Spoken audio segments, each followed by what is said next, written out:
Hello and welcome back to my channel. I would like to show you my lily collection. I have planted this year more than 500 different lily cultivars, and you can see some of them are pretty big now, others are just starting to pop out.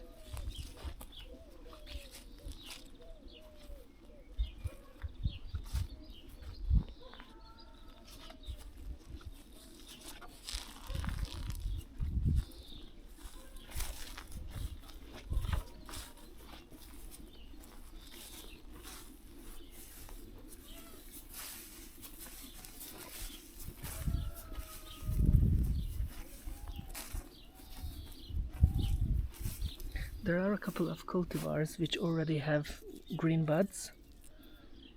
You can see them here. This lily has a lot of green buds. This one also. So, very interesting.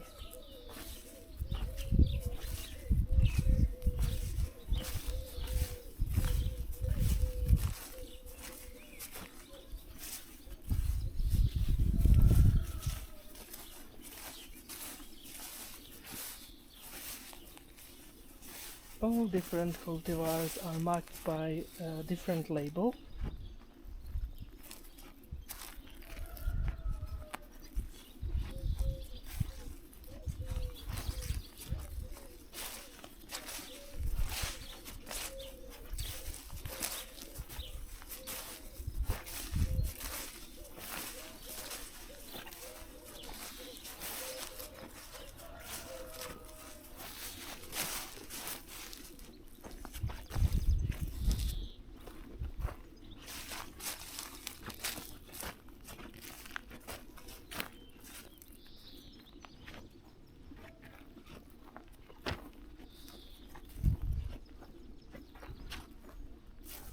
So this was my lily collection, and there are other lilies in pots right now. Thank you for watching. Come back and please say hi next time.